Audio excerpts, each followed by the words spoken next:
السلام عليكم ورحمة الله تعالى وبركاته. عاشت المملكة المغربية ملكا وشعبا ولا عاش من خانه. اليوم غادي نتكلم لكم على بردعة القرن. إذا كان النظام الجزائري يتكلم عن اقتصاد الريع، وبصبع يتكلم عن مؤشر التنمية. غادي نعطيكم كيفاش كيتحسب مؤشر التنمية البشري، ونعطيكم معطيات تفصيلية على كل مجال. أولا، متوسط العمر المتوقع عند الولادة الذي يعطي فكرة عن الوضع الصحي لسكان البلاد. ثانيا، مستوى التعليم الذي يقاس بمتوسط مدة الدراسة ومعدل معرفة القراءة والكتابة. الصحة والتعليم. نصيب الفرد من الناتج المحلي.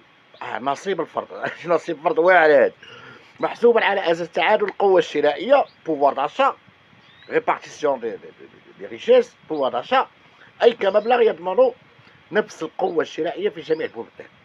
الناتج المحلي الإجمالي للفرد يعطي مؤشرا لمتوسط مستوى المعيشة في البلاد. ثلاثة مهمين فيهم حتى الناتج المحلي اللي هو مؤشر التنمية البشرية، وغنعطيكم معطيات كل وحدة بوحدها باش تشوفوا كيف يتم مبردعة بصبع والذي يبردع الشعب الجزائري لعهدة ثانية لعبد المجيد. يلا شد دابا نبدا لك. بالنسبة للوضع الصحي في الجزائر، أولا 80% من الأراضي الزراعية مروية من الصرف الصحي، لي زيكو كما كتقولوا نتوما، لي زيكو. هذا 80%. وكذلك ميديسين انترناشونال جلوبال كتقول لك بأن الأكل في الجزائر يحتوي على 15% من السموم. حنا لي ميلتي توكسين ديروها ميلتي توكسين الجيريا، ميديسين انترناشونال جلوبال تلقاو كارثة عندهم. هذا من القص الصحة كي دايرة. كذلك يتم اكتشاف 50,000 حالة مرضية جديدة بالسرطان كل سنة بالجزائر، تتعدى جميع الدول اللي عندها حتى 250 مليون نسمة. هذا اللي درنا نسبة غتكون الجزائر هي الأولى في العالم من حيث الأمراض ديال السرطان في العالم، اللي درناها نسبة. 80% من الجزائريين مصابون بأمراض عقلية وعصبية. 30% ماشي 30% عندهم 1000 طبيب نفسي. ديرها ما غاديش تحسب لك، ما تحسب ما يمكنش، ما عرفتش هذا الشيء خطير بزاف. كذلك واحد الدكتور سميتو بروفيسور، 60% من الجزائريين يعانون من الاكتئاب حاد، وحسب الجريدة الرسمية كتقول لك من ضمن الأمراض النفسية 75% منهم يعانون من مرض التوحد في الجزائر. شوفوا الأمراض كي دايرة. كذلك شنو كيقول لك؟ أكثر من 7850 حالة انتحار سنوية، الأعلى إفريقيا وعربيا. هذا هي الصحة في الجزائر. شوفوا المستوى ديال الصحة. أما فيما يتعلق بالأرقام في مجال التعليم بالجزائر، أنا نعطيكم بعض الأرقام. هذه الأرقام حقيقية من مصادر جزائرية. أكثر من 700 جريمة يوميا في المؤسسات التعليمية، بواقع حوالي 217 ألف جريمة سنويا. أكثر من 200 ألف طفل جزائري يتم فصله، و320 ألف يغادر المدرسة، اللي هي تقريبا نص مليون كل عام هدر مدرسي. هادو أرقام مخيفة ومذهلة. أما بالنسبة للترتيب ديال الجامعات العالمية من حيث الجودة، الجزائر في المؤخرة نسبة للمغرب. كاين 3 الجامعات اللي مصنفين من أجود التعليم في العالم، أو من أجود المؤسسات الجامعية في العالم. كذلك من ناحية الأرقام، التعليم العالي أو الجامعي في المغرب عندك 12 جامعة، 146 مؤسسة. تصنف المؤسسات الجامعية إلى فئتين: مؤسسات مفتوحة الوصول ككلية العلوم والقانون، ومؤسسات أولوج بالكونكور. هنا هادو عمومي، أنا ما كنهضرش في المغرب، مي غنهضر في المغرب غنهضر على العمومي، ما ندخلش الخصوصي. أما بالنسبة للجزائر، تتكون هذه الشبكة من 50 جامعة، 13 مركز جامعيا، 20 مدرسة عليا وطنية. دونك هنا حسبوا 146 ما عمرنا غنوصلوها. 10 المدارس العليا بمعنى خصوصيه، 11 مدرسه عليا عاديه وملحقات تهدو خصوصيه. اذا هنا كنقارنوا 83 مع 146، ما عرفت كيف تقارنها. هادو جامعات بالنسبه مقارنه المغرب مع الجزائر. وفيما يتعلق بالمؤسسات التربويه، يتوفر قطاع التربيه الوطني في الجزائر عمومي و خصوصي. 27426، منها 19800 و308 مدارس ابتدائيه، 5603 مدارس اعداديه، و2488. شوفوا غير الفرق ما بين المدارس الابتدائيه والاعداديه والثانويه. غادي يبان لكم بان الهدر المدرسي يبدا من الابتدائي. اما بالنسبه للمغرب في العمومي، هضر العمومي ما كاينش الخصوصي، هما راه عندهم العمومي والخصوصي يجمعوهم بجوج.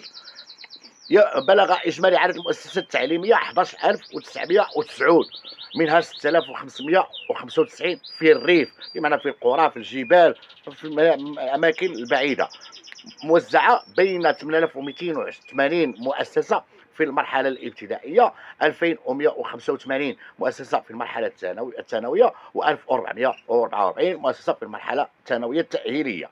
هذا هو الفرق ما بين المغرب والجزائر. بالنسبه للناتج المحلي الاجمالي، يستبعد المغرب دائما القطاع الغير مهيكل، لانه لا يشارك في ثروه الدوله او تحصيل الضرائب، اللي هو ليس نفس الشيء بالنسبه للجزائر.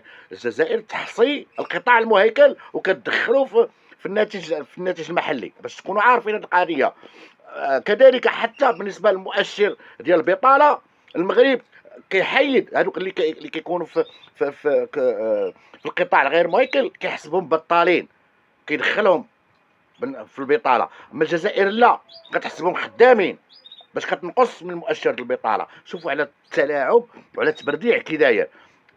اما نصيب الفرد من الناتج المحلي الاجمالي فهو قصة أخرى بالنسبة للجزائر يا إخواتي. وهنا غادي نعطيكم معطيات خطيرة للغاية. بحسب الحكومة الجزائرية، فإن صادرات باستثناء المحروقات، خارج المحروقات، 11 مليار ديال الدولار. ضمن هاد 11 مليار ديال الدولار كاينه 8 مليار ديال الدولار من مختلف المعادن: اليورانيوم، البيريل، الذهب، النحاس، الحديد، الفوسفات، الولفرام، والقائمه بزاله كبيره، الفحم حجري و هادشي كله كيبقى 3 مليار ديال الدولار هو الانتاج ديال الثروه البشريه الجزائريه. الا قسمت على 50 مليون كتعطيك 60 دولار. الجزائري ينتج 60 دولار في السنه. فهمت السطر؟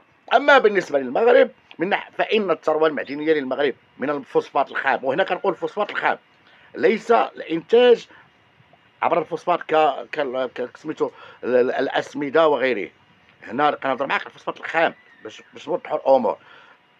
والمعادن ديال المغرب كالذهب والنحاس، فحم حجري، وهذا كله خام. 3 مليار ديال الدولار، هادشي اللي كننتجو، 3 مليار ديال الدولار كلشي، كاع جميع الخام ديال المغرب كله 3 مليار دولار. هنا كيقول لك يبلغ مجموع صادرات المغرب باستثناء الفلاحه والصيد البحري 42 مليار ديال الدولار، رغم ان الفلاحه والصيد البحري دخلت فيها الطاقات البشريه. اذا المجمل ديال صادرات المغرب 55 مليار ديال الدولار. اذا بحساب بسيط، المغربي كفرد ينتج 45 مليار ديال الدولار من طاقات وموارد بشريه، بمعنى 1200 دولار سنويا، 20 مره اكثر من الجزائري. 20 واحد مغربي كيساوي 20 جزائري في الانتاج ديال الاقتصاد في بلاده. لهذا أود أن أؤكد الناتج المحلي الإجمالي للفرد لم يكن أبدا عاملا اقتصاديا يمكن الاعتماد عليه، لأن جميع الباحثين والدكاترة في علوم الاقتصاد متفقين على أن هذا قياس ثروة الدولة وليس الشعب. وخير مثال الجزائر، دولة غنية للغاية وشعب فقير للغاية، هذه كل شيء عارفها.